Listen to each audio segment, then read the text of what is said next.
Good afternoon. The Secretary General will preview the ministerial and then he'll have time for a few questions. Secretary General. Good afternoon. Today and tomorrow we will take decisions to prepare the NATO summit next month. We will begin with a meeting focused on strengthening our deterrence and defense. We are now adapting the NATO command structure for the challenges of the future. And today we will decide on an increase in personnel numbers and on the locations for the two new commands. One for the Atlantic in Norfolk, Virginia, and one in Ulm, Germany, to support military mobility in Europe. I expect we will also agree a NATO readiness initiative, the 430s, to ensure that by 2020 we have 30 mechanized battalions, 30 air squadrons and 30 combat vessels ready within 30 days or less. Because in a more unpredictable world, we need to be sure we have the right forces in the right place at the right time. We will discuss our progress in many areas, including cyber defense and maritime security. And we will also take stock of our efforts to achieve more defense spending and better burden sharing among allies. Later today, we will focus on the alliance's efforts to project stability and fight terrorism, including in Iraq. NATO contributes to the global coalition to defeat ISIS with AWACS surveillance planes and training for Iraqi forces. And at our summit next month, we will launch a new training mission in Iraq. Today, we will review our planning and ensure our support will be as effective as possible. We will also assess additional support to our partners, Jordan and Tunisia. Tomorrow, we will meet with High Representative Vice President Federica Mogherini, as well as our colleagues from Finland and Sweden. Together, we will discuss NATO-EU cooperation, which will be a key theme for our Brussels summit. Military mobility could also become an important feature of NATO-EU cooperation. And we are working closely together to identify and remove obstacles to the rapid deployment of forces in Europe. We will conclude by meeting with our resolute support partners to discuss our mission in Afghanistan. Despite continuing challenges, the Afghan forces are doing an outstanding job and developing their capabilities. We are stepping up our support with both forces and funding.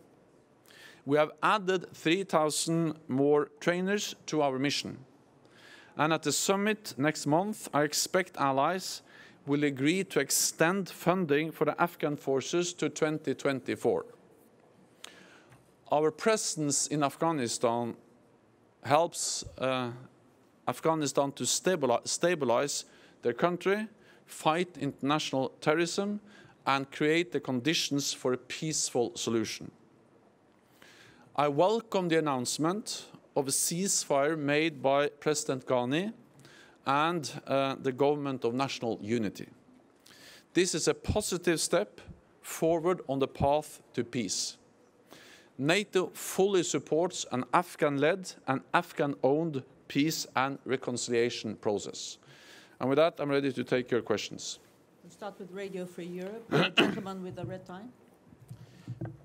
Thank you, Mr. Secretary General. As you said, President Ghani announced a ceasefire with the Taliban for a short period of time. Will this move convince the Taliban to cease fighting and to come to the negotiating table? Thank you. The announcement of a ceasefire shows the seriousness of President Ghani and the Afghan government when it comes to their efforts to find a peaceful, negotiated solution to the conflict in Afghanistan. And I welcome that strong commitment to peace by President Ghani. At the same time, we have to continue to understand that the situation in Afghanistan is difficult. And that's the reason why NATO will continue to provide support. We have stepped up our efforts to support the Afghans with trainers and with funding. And the message and the purpose of NATO's presence is that Taliban will not win on the battlefield. The only way for them to achieve a solution is to sit down at the negotiating table. And therefore we will continue to provide support. And then I call on the Taliban to join the ceasefire and to lay down their arms and to engage in a constructive dialogue to find a peaceful negotiated solution. Hi, thank you. I've got two questions. In terms of burden sharing, Germany recently offered 1.5%. Is that enough? And my second question is, you have the new command structure, the readiness initiative. Who is NATO afraid of? First on burden sharing. I welcome the fact that European allies and Canada have turned the corner. After years of cutting defense spending, they have now started to increase. All allies have stopped the cuts, all allies have started to increase, and the majority of allies have put forward plans on how to meet the 2% or to spend 2% on defense by 2024. I welcome the fact that Germany has stopped the cuts, Germany has started to increase, and also the plans to increase German defense spending by 80% over a decade. So this is steps in the right direction. I welcome them, and it's part of a pattern we now see across Europe and Canada, where allies are spending more. And I will later on today present to the defense ministers our latest figures, the first estimates for defense spending in 2018, and I will share it also with you at my next press conference, where we'll publish the figures for spending in 2018 across the alliance. Then on the command structure, NATO is not afraid, but NATO has to adapt, and NATO has to make sure that we continue to remain the most successful alliance in history. And the only way to do that is to be able to respond when we see new challenges change, when the world is changing. And now the world is changing. We see a more assertive Russia. We see a lot of instability, violence, Middle East, North Africa, close to our borders. We see proliferation of weapons of mass destruction, and we see cyber threats. And that's the reason why we are strengthening and adapting our command structure with a new Atlantic Command, with a new support command in Germany, and also with a new cyber center. We'll go to the lady over there. Thanks. Thank you very much. My question is about Turkey. What's the response, NATO response towards Turkey intervention inside Syria territory? You know, Turkey will begin the Manbij operation and Kandil operation. My second question is about Iraq. What's exactly your plan in Iraq? Thank you very much. Our plan in Iraq is to step up our training because we strongly believe that the best weapon we have in the fight against terrorism is to train local forces. NATO has deployed in big combat operations, and it may happen again that we need to do that. But in the long run, we strongly believe that a much better strategy is to enable local forces to stabilize their own country and to fight terrorism themselves. That's actually what we do in Afghanistan, where we train the Afghan forces, and that is what we are also now doing in Iraq. And the plan is to step up the training activities there to make sure that we preserve the gains in the fight against Daesh, that ISIL, Daesh is not able to come back, and therefore we have to enable the the Iraqis to stabilize their own country and to prevent Daesh from coming back. The other question was about Turkey and northern Syria, Manbij. Well, NATO is part of the global coalition to defeat Daesh or ISIS. But NATO is not present on the ground in northern Syria. Some NATO allies are, for instance, the United States and Turkey. We welcome the fact that the United States and Turkey, two NATO allies, have agreed on a roadmap on how to deal with the challenges, for instance, related to Manbij. The situation in Manbij was one of the issues I discussed with President Erdogan when I met him in Ankara recently, and also one of the issues I discussed with President Trump in the White House a couple of weeks ago.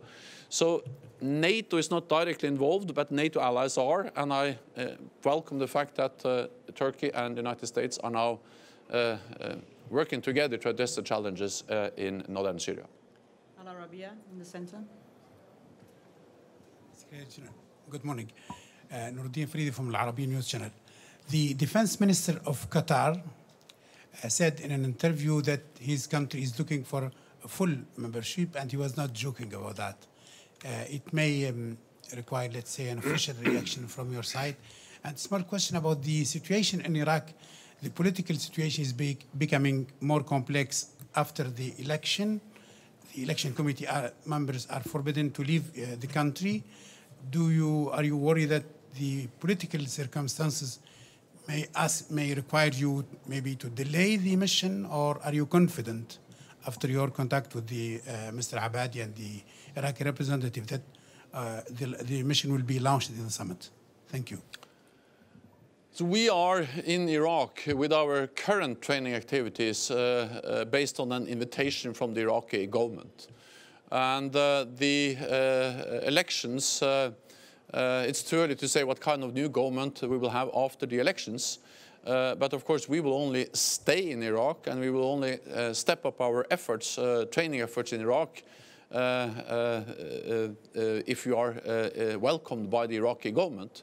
But we have no indications that the new Iraqi government will not welcome continued support both from the global coalition to defeat Daesh and from NATO.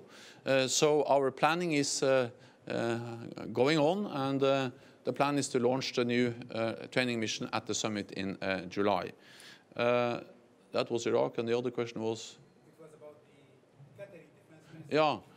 Well, so Qatar is a partner of NATO, and we welcome the partnership with Qatar. We have several partner nations in the Gulf region, and we welcome that partnership. But NATO is an alliance for North America and for Europe. That is stated in Article 10 of our founding treaty. So members of the alliance has to be countries in North America, US, Canada, and Europe. So NATO is not an alliance which will go beyond Europe and North America. Final question, TV2, the lady there. Yeah. Frederica Ingemann from TV2 Denmark.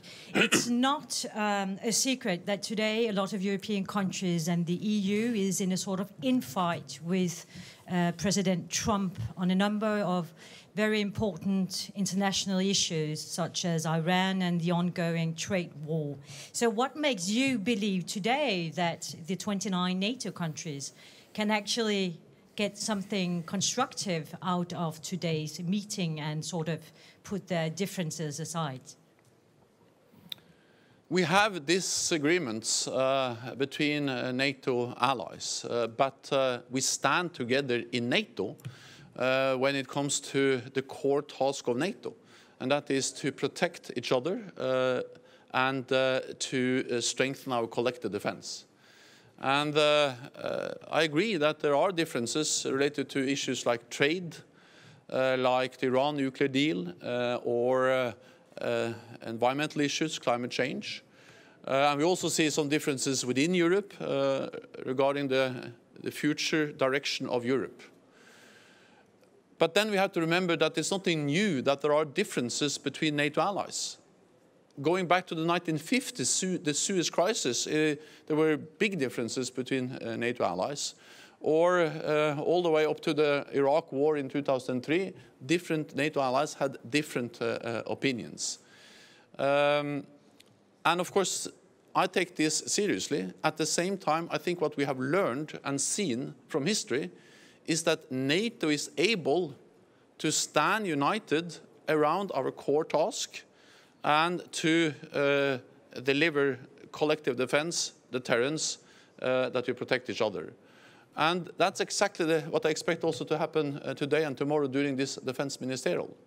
Because we are now implementing the biggest reinforcement of our collective defense since the end of the Cold War, despite those differences. We are stepping up our fight against terrorism despite those differences. And we see that allies are increasing defense spending despite those differences. The US is increasing their military presence in Europe, and Canada is also coming back.